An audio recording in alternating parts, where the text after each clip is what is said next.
السلام عليكم ورحمة الله وبركاته حبايبي في كل مكان. أهلا وسهلا بكم حلقة جديدة من نسر الله. النهاردة عندنا شوية أخبار كده، حوارات ومشاكل وأهداف وخطة لعب وهنقول النهاردة على تشكيل النادي الأهلي المتوقع لمباراة المقصة النهاردة بإذن الله. في البداية كده بنصلي ونسلم على سيدنا النبي محمد صلى الله عليه وسلم. بعد كده للناس اللي ما عملتش سبسكرايب يبقى عندك سبسكرايب تحت أو الاشتراك بالعربي تحت، وعندك لايك الجنب التاني، واعمل شير للفيديو عشان نوصل لأكبر عدد من الأهلاوية يا جماعة. مستني دعمكم. الكومنتات الجميلة اللذيذة اللي بتعجبني اللي في كل فيديو بعمله بستنى أول كومنت. الحمد لله رب العالمين. ليا اخوات جمال جدا على قنوات اليوتيوب، على قناتي على اليوتيوب، ودي حاجة مبشرة جدا ليا، وأنا بحب يبقى ليا اخوات في كل مكان الحمد لله رب العالمين. نبدأ بقى، يلا بينا نبدأ حلقتنا بقى عشان ما ناخدش وقت كده ونلوك على الناس كتير والناس تزهق مننا. يلا بينا. بص، النهارده معانا أول خبر. المحكمة الاقتصادية حكمت ب50 مليون جنيه لنادي الأهلي بسبب اللوحة الإعلانية أو اليافطة اللي كان نادي الزمالك كاتب عليها نادي القرن الحقيقي. طبعا شغل هبل، وكان لازم نقف عند حده يعني في وقت من الأوقات. زائد ان الكارنيهات كمان طابعين عليها نادي القرن الحقيقي، يعني حتى اصلا نادي القرن اللي هو نادي الاهلي ما بيعملش اللي انتوا بتعملوه دوت. يعني انتوا كتبتوا الكذبه وبتصدقوها. مش بتكلم على جماهير نادي الاهلي الزمالك يا جماعه، والله العظيم انا بتكلم عن الناس اللي كانت مسؤوله عن نادي الزمالك في الفتره الماضيه. طبعا كل سنه حضراتكم طيبين.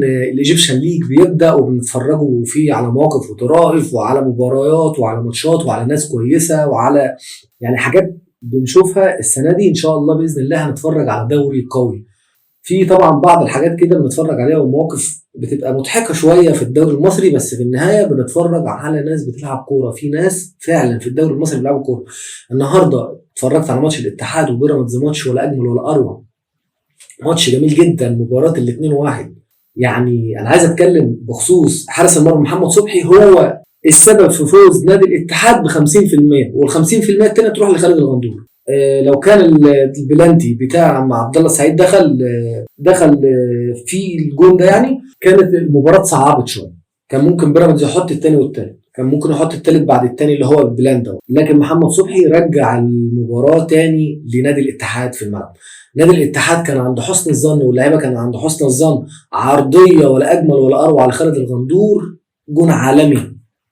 والجون بتاع عبد الله السعيد يا جماعه عشان برضو احنا ما ندخلوش حقه، جون جميل جدا. واتظلم نادي بيراميدز للامانه، يعني كان في كوره لرمضان صبحي باينه جدا يعني. ويعني الحكم رجع للفار، المفروض ان هي باينه ان هو سحبه بايده، وباينه يعني هي باينه ان هي بيلن يعني. او ممكن يعني كلام محمد الصباحي في نهايه المباراه ان هي ممكن تتحسب وممكن لا، بس هي شد يعني. ان انت اعترضت لعيب او ان انت وقفته عن جري او ان انت حجزته، هي بتعتبر ان هي بلن. طبعا عمار حمدي بعد ما جاب الجون اللي هو جابه ده، هدف عالمي، هدف برازيلي، هدف نتكلم عنه كتير، هدف نتكلم عنه ايام بصراحه. كرة بكعب الرجل وغفل 3-4 لعيبه حوالين منه وخد الكرة وراح. يعني انا مش هتكلم على حراسه المرمى نادي بيراميدز لان انتوا كلكم عارفين ايه حراسه المرمى نادي بيراميدز. جون واسع 11 يارده حطها في اي مكان، بس بالامانه برضه حطها في مكان مفيش حارس مرمى يجيبها. يعني صعبه شويه، بس في حراس يعني اللي هم الاوفر بقى، اللي هو الحراس العمالقه. يعني لو محمد الشناوي مثلا ممكن يجيبها، مثلا نتكلم على نسبه مثلا 20%، لكن هي محطوطه في مكان بعيد جدا بعيد جدا بعيد جدا. طبعا اتفرجنا في المباراه ديت عن كذا اسم النادي الاهلي كان موجود. اتفرجنا مثلا على سبيل المثال في نادي بيراميدز كان عندنا عبد الله السعيد ورمضان صبحي وشريف اكرامي. انا طبعا سامع ناس بتقول الطموح مش طموح، مالناش دعوه يا جماعه، خلاص دي اللعيبه دي مشيت، واحمد الشيخ، كل اللعيبه دي مشيت مالناش دعوه بيهم. خلاص بقى، نتمنى لهم حياه سعيده ونتمنى لهم لعب نضيف. في نادي الاتحاد عندنا العالمي عمار حمدي، عندنا كابتن حسام عاشور، احمد نبيل مانجا، شويه لعيبه كويسين هنا او هنا. طبعا المباراه الثانيه اللي معانا النهارده مباراه نادي الزمالك والمقاولين العرب.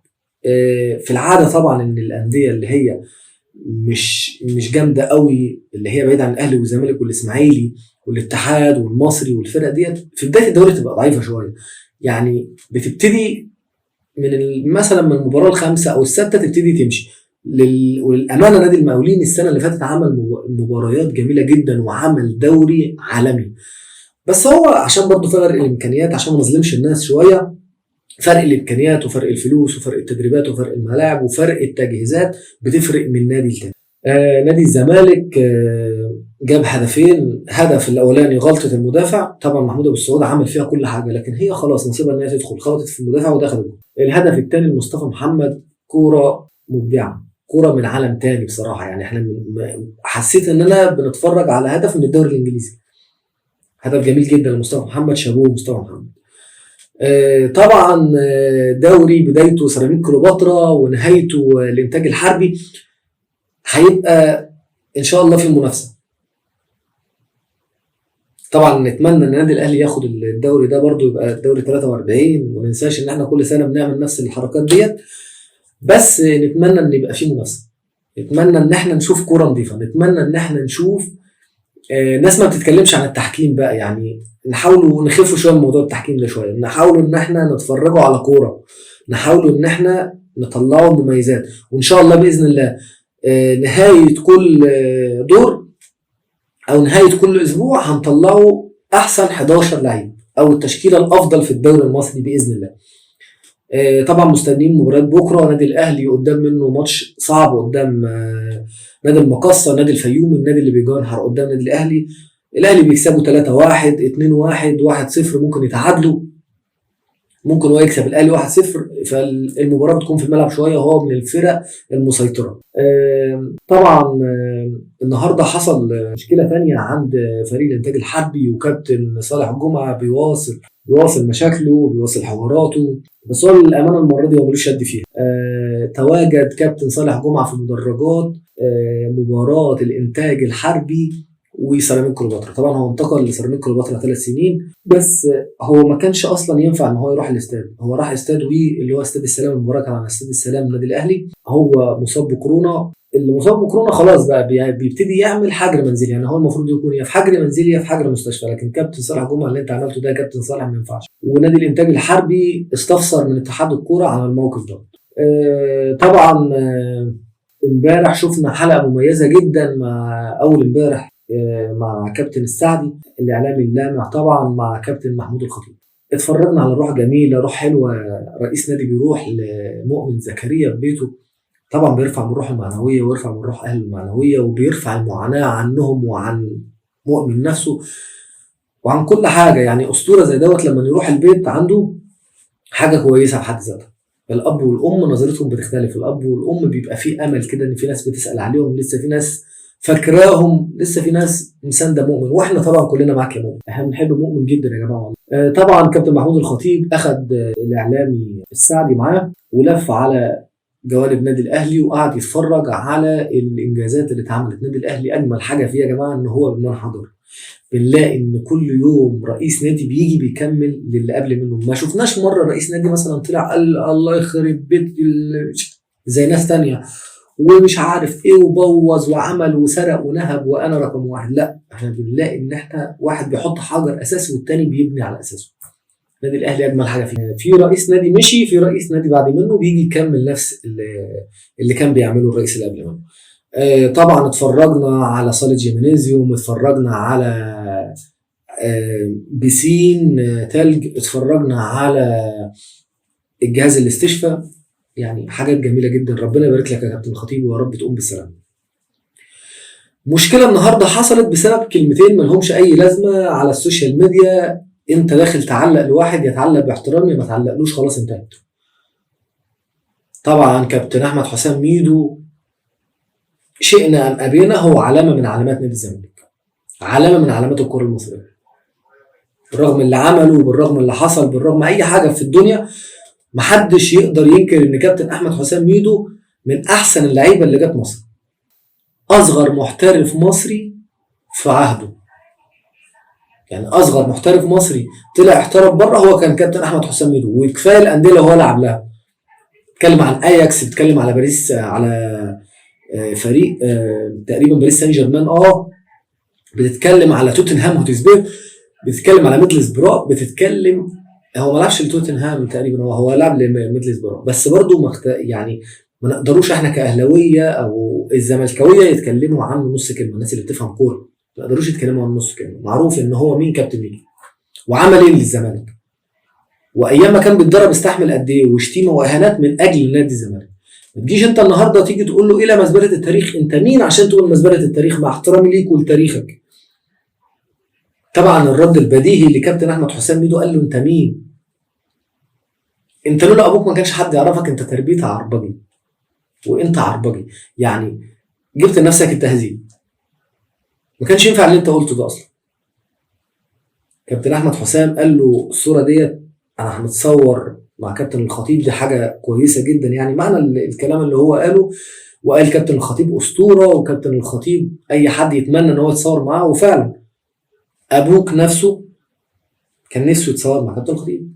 اسال ابوك.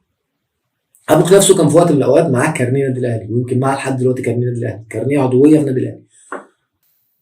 كابتن ميدو طبعا اختتم كلامه وقال المفروض عيله مرتضى منصور تختفي من على الساحه تماما. زي ما بنقولوا كده جاب لابوه اللعنه.